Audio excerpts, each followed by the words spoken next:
Hi എല്ലാവർക്കും ACIT സമഗ്രയിലേക്ക് സ്വാഗതം. 2026 ജനുവരിയിലെ പ്രധാന കറണ്ട് അഫയേഴ്സ് വായിക്കുന്നത്. റോഡ് സുരക്ഷാ വാരമായിട്ട് ആചരിക്കുന്നത് ജനുവരി 11 മുതൽ 17 വരെയാണ്. റോഡ് സുരക്ഷാ വാരമായിട്ട് ആചരിക്കുന്നത് ജനുവരി 11 മുതൽ 17 വരെയാണ്. അഷ്ടമുടി കായലിൽ നടന്ന 2026 പ്രസിഡന്റ് ട്രോഫി ജലോത്സവത്തിൽ കിരീടം നേടിയത് നിരണം ചുണ്ടനാണ്. അഷ്ടമുടി കായലിൽ നടന്ന 2026 പ്രസിഡന്റ് ട്രോഫി ജലോത്സവത്തിൽ കിരീടം നേടിയത് നിരണം ചുണ്ടൻ. രണ്ടാം സ്ഥാനം നേടിയത് വിയ്യപുരം ചുണ്ടനാണ്. രണ്ടാം സ്ഥാനം. മൂന്നാം സ്ഥാനം നേടിയത് മേൽപ്പാടം ചുണ്ടൻ. അഷ്ടമുടി കായലിൽ നടന്ന 2026 പ്രസിഡന്റ് ട്രോഫി ജലോത്സവത്തിൽ കിരീടം നേടിയത് നിരണം ചുണ്ടൻ. രണ്ടാം സ്ഥാനം വിയ്യപുരം ചുണ്ടനും മൂന്നാം സ്ഥാനം മേൽപ്പാടം ചുണ്ടനുമാണ്. ന്യൂഡൽഹിയിലെ ഭാരത് മണ്ഡപത്തിൽ വെച്ച് നടക്കുന്ന ന്യൂഡൽഹി ലോക പുസ്തകമേളയുടെ 53ാമത് പതിപ്പിന്റെ അതിഥി രാജ്യമാണിത് ഖത്തറാണ്. ന്യൂഡൽഹിയിലെ ഭാരത് മണ്ഡപത്തിൽ വെച്ച് നടക്കുന്ന ന്യൂഡൽഹി ലോക പുസ്തകമേളയുടെ 53ാമത് പതിപ്പിന്റെ അതിഥി രാജ്യമാണ് ഖത്തർ. Focus country സ്പെയിനാണ്. ഈ വർഷത്തെ പ്രമേയം വീര്യവും വിവേകവും അറ്റ് 75. ഈ വർഷത്തെ പ്രമേയം വീര്യവും വിവേകവും അറ്റ് 75. കേരളത്തിലെ പൊതുവിതരണ സംവിധാനത്തിൽ ആധുനികവൽക്കരണത്തിന്റെ ഭാഗമായി ഭക്ഷ്യ സിവിൽ സപ്ലൈസ് വകുപ്പ് നടപ്പിലാക്കുന്ന പുതിയ പദ്ധതിയാണ് സപ്ലൈകോ സിഗ്നേച്ചർ മാർട്ട്. കേരളത്തിലെ പൊതുവിതരണ സംവിധാനത്തിൽ ആധുനികവൽക്കരണത്തിന്റെ ഭാഗമായി ഭക്ഷ്യ സിവിൽ സപ്ലൈസ് വകുപ്പ് നടപ്പിലാക്കുന്ന പുതിയ പദ്ധതിയാണ് സപ്ലൈകോ സിഗ്നേച്ചർ മാർട്ട്. ആദ്യത്തെ സിഗ്നേച്ചർ മാർട്ട് ഉദ്ഘാടനം ചെയ്തത് തലശ്ശേരി കണ്ണൂരിലാണ് ആദ്യത്തെ സിഗ്നേച്ചർ മാർട്ട് ഉദ്ഘാടനം ചെയ്തത്. അന്താരാഷ്ട്ര ബഹിരാകാശ നിലയത്തിലെ ആദ്യ അടിയന്തര ചികിത്സ ഒഴിപ്പിക്കൽ മെഡിക്കൽ ഇവാക്വേഷൻ നടത്താൻ തീരുമാനിച്ചത് നാസയാണ്. ജനുവരി 15 ഡ്രാഗൺ പേടകം പസഫിക് സമുദ്രത്തിൽ ഇറങ്ങും. ബഹിരാകാശ നിലയത്തിലെ ചരിത്രത്തിൽ ആദ്യത്തെ ചികിത്സ ഒഴിപ്പിക്കലിന് 4 ബഹിരാകാശ സഞ്ചാരികളെയാണ് നാസ അടിയന്തരമായി തിരികെ എത്തിക്കുന്നത്. അന്താരാഷ്ട്ര ബഹിരാകാശ നിലയത്തിലെ ആദ്യത്തെ മെഡിക്കൽ ഇവാക്വേഷൻ നടത്താൻ തീരുമാനിച്ചത് ഏത് ബഹിരാകാശ ഏജൻസിയാണ്? നാസയാണ്. M.N. സുഹൈബ് എഴുതിയ പുസ്തകമാണ് തമിഴൻ. M.N. സുഹൈബ് എഴുതിയ പുസ്തകത്തിന്റെ പേരാണ് തമിഴൻ. അർബുദം പ്രാരംഭഘട്ടത്തിൽ തന്നെ തിരിച്ചറിയുക വഴി ചികിത്സ കൃത്യസമയത്ത് ആരംഭിക്കുവാനോ അമൂല്യമായ ജീവനുകൾ രക്ഷിക്കാനും സാധിക്കുന്ന പുതിയ പദ്ധതിയാണ് ആശാവാൻ.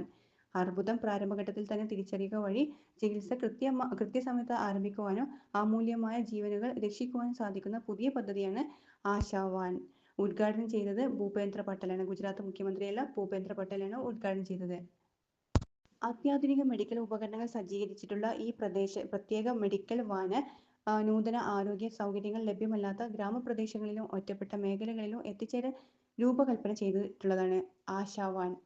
മേഘാലയയുടെ ആദ്യ വനിതാ ചീഫ് ജസ്റ്റിസാണ് ജസ്റ്റിസ് രേവതി മൊഹിത്തെ ദേരെ. മേഘാലയയുടെ ആദ്യ വനിതാ ചീഫ് ജസ്റ്റിസാണ് justice Revati Mohite Dere. Adani group 570 megawatt Wangchu ജലവൈദ്യുത പദ്ധതി ഔദ്യോഗികമായിട്ട് ആരംഭിച്ചത് ഭൂട്ടാനിലാണ്. അദാനി ഗ്രൂപ്പ് 570 മെഗാവാട്ട് വാങ്ജു ജലവൈദ്യുത പദ്ധതി ഔദ്യോഗികമായിട്ട് ആരംഭിച്ചത് ഭൂട്ടാനിലാണ്.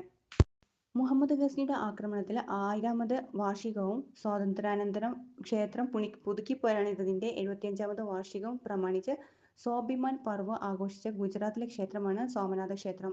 മുഹമ്മദ് ഗസ്നിയുടെ ആക്രമണത്തിൽ 1000ാമത് വാർഷികവും സ്വാതന്ത്ര്യാനന്തരം ക്ഷേത്രം പുതുക്കിപ്പണിതതിന്റെ 75ാമത് വാർഷികവും പ്രമാണിച്ച് സ്വാഭിമാൻ പർവ് ആഘോഷിച്ച ഗുജറാത്തിലെ ക്ഷേത്രമാണ് സോമനാഥ ക്ഷേത്രം. M.V. ദേവൻ സ്മാരക പുരസ്കാരം ലഭിച്ച ചിത്രകാരനാണ് മദനൻ. M.V. ദേവൻ സ്മാരക പുരസ്കാരം ലഭിച്ച ചിത്രകാരനാണ് മദനൻ. ഹിരോഷിമ ഒരു മാധ്യമപ്രവർത്തകന്റെ അന്വേഷണ യാത്ര എന്ന കൃതി എഴുതിയത് P.K. നിയാസാണ്. ഹിരോഷിമ ഒരു മാധ്യമപ്രവർത്തകന്റെ അന്വേഷണ യാത്ര എന്ന കൃതി എഴുതിയത് P.K. നിയാസ്. കേരളത്തിലെ പശ്ചിമഘട്ടത്തിൽ കാണപ്പെടുന്ന അനിയന്ത്രിതമായ ഫോട്ടോ ടൂറിസം മൂലം വംശനാശ ഭീഷണി നേരിടുന്നതായി കണ്ടെത്തിയ അപൂർവ ഇനം തവളയാണ് ഗാലക്സി ഫ്രോഗ്. കേരളത്തിലെ പശ്ചിമഘട്ടത്തിൽ കാണപ്പെടുന്ന അനിയന്ത്രിതമായ ഫോട്ടോ ടൂറിസം മൂലം വംശനാശ ഭീഷണി നേരിടുന്നതായി കണ്ടെത്തിയ അപൂർവ ഇനം തവളയാണ് ഗാലക്സി ഫ്രോഗ്. ഇറ്റലിയുടെ സിവിലിയൻ ബഹുമതികളിൽ ഒന്നായ Cavaliere del Ordine della Stella di Italia നൽകി ആദരിച്ചത് ശ്രീനിവാസ് ഡംബോ. പോഷകാഹാരം, ആരോഗ്യം, പ്രാരംഭകാല സംരക്ഷണം, വിദ്യാഭ്യാസം, ശിശുക്ഷേമം, സംരക്ഷണം, പുനരധിവാസവും സ്ത്രീ സുരക്ഷയും ശാക്തീകരണവും എന്നീ മേഖലകളിലെ വ്യക്തിഗതവും സ്ഥാപനപരവുമായ സന്നദ്ധ സംഭാവനകളെ ഏകീകരിക്കുന്നതിനും സുഗമമാക്കുന്നതിനും വികസിപ്പിച്ച പോർട്ടലാണ് പങ്കുടി പോർട്ടൽ. കേന്ദ്ര വനിതാ ശിശു വികസന മന്ത്രിയാണ് അന്നപൂർണ ദേവിയാണ്. പോഷകാഹാരം, ആരോഗ്യം, പ്രാരംഭകാല സംരക്ഷണവും വിദ്യാഭ്യാസവും, ശിശുക്ഷേമം, സംരക്ഷണവും, പുനരധിവാസം, സ്ത്രീ സുരക്ഷയും ശാക്തീകരണം എന്നീ മേഖലകളിലെ വ്യക്തിഗതവും സ്ഥാപനപരവുമായ സന്നദ്ധ സംഭാവനകളെ ഏകീകരിക്കുന്നതിനും സുഗമമാക്കുന്നതിനും വികസിപ്പിച്ച പോർട്ടലാണ് പങ്കുടി പോർട്ടൽ. കായിക പ്രവർത്തനങ്ങളുടെ ഏകോപനത്തിനായിട്ട് സ്പോർട്സ് ആൻഡ് റിസർച്ച് പ്ലാനിംഗ് വകുപ്പ് ആരംഭിക്കുന്ന ഇന്ത്യയിലെ ആദ്യ സംസ്ഥാനമാണ് കേരളം. കായിക പ്രവർത്തനങ്ങളുടെ ഏകോപനത്തിനായിട്ട് സ്പോർട്സ് ആൻഡ് റിസർച്ച് പ്ലാനിംഗ് വകുപ്പ് ആരംഭിക്കുന്ന ഇന്ത്യയിലെ ആദ്യ സംസ്ഥാനമാണ് കേരളം. കേരളത്തിൽ ആദ്യമായിട്ട് പ്ലാസ്റ്റിക് റീസൈക്ലിംഗ് ഇൻഡസ്ട്രിയൽ പാർക്ക് നിലവിൽ വരുന്നത് എറണാകുളം ജില്ലയിലെ ബ്രഹ്മപുരത്താണ്. കേരളത്തിൽ ആദ്യമായിട്ട് പ്ലാസ്റ്റിക് റീസൈക്ലിംഗ് ഇൻഡസ്ട്രിയൽ പാർക്ക് നിലവിൽ വരുന്നത് ബ്രഹ്മപുരമാണ്. ഉറക്കശീലങ്ങളെ അടിസ്ഥാനമാക്കി ആരോഗ്യ പ്രശ്നങ്ങൾ മുൻകൂട്ടി പ്രവചിക്കാൻ കഴിയുന്ന ആദ്യ AI മോഡലാണ് സ്ലീപ്പ് എഫ് എം വികസിപ്പിച്ചത് സ്റ്റാൻഫോർഡ് യൂണിവേഴ്സിറ്റി അമേരിക്കയാണ് സ്ലീപ്പ് എഫ് എം വികസിപ്പിച്ചത്. ഉറക്കശീലങ്ങളെ അടിസ്ഥാനമാക്കി ആരോഗ്യ പ്രശ്നങ്ങൾ മുൻകൂട്ടി പ്രവചിക്കാൻ കഴിയുന്ന ആദ്യ AI മോഡലാണ് സ്ലീപ്പ് എഫ് എം. 12 വർഷത്തിന് ശേഷം ഇന്ത്യയിലെത്തിയ ഫിഫ ലോകകപ്പ് ഫുട്ബോൾ ട്രോഫി ന്യൂഡൽഹിയിൽ അനാച്ഛാദനം ചെയ്തത് ബ്രസീൽ മുൻ താരമായിട്ടുള്ള ഗിൽബർട്ടോ സിൽവ. 12 വർഷത്തിന് ശേഷം ഇന്ത്യയിലെത്തിയ ഫിഫ ലോകകപ്പ് ഫുട്ബോൾ ട്രോഫി ന്യൂഡൽഹിയിൽ അനാച്ഛാദനം ചെയ്തത് ഗിൽബർട്ടോ സിൽവയാണ്. ഫിഫ അംബാസിഡർ ഗിൽബർട്ടോ സിൽവയാണ്. ഡൽഹിയിലും ഗുവാഹത്തിയിലും ട്രോഫി പ്രദർശിപ്പിക്കും.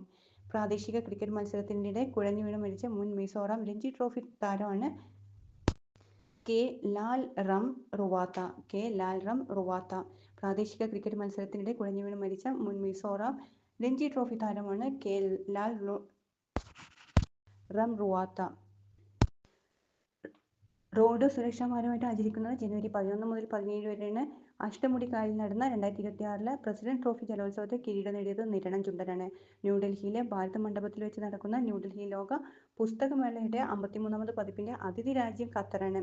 കേരളത്തിലെ പൊതുവിതരണ സംവിധാനത്തിലെ ആധുനികവൽക്കരണത്തിന്റെ ഭാഗമായിട്ട് ഭക്ഷ്യ സിവിൽ സപ്ലൈസ് വകുപ്പ് നടപ്പിലാക്കുന്ന പുതിയ പദ്ധതിയുടെ പേരാണ് സപ്ലൈകോ സിഗ്നേച്ചർ മാർട്ട്. ഈ സപ്ലൈകോ സിഗ്നേച്ചർ മാർട്ട് ആദ്യത്തെ മാർട്ട് ഉദ്ഘാടനം ചെയ്തത് തലശ്ശേരിയാണ്. കണ്ണൂർ ജില്ലയിലെ തലശ്ശേരിയിലാണ് ഉദ്ഘാടനം ചെയ്തത്. Thank you.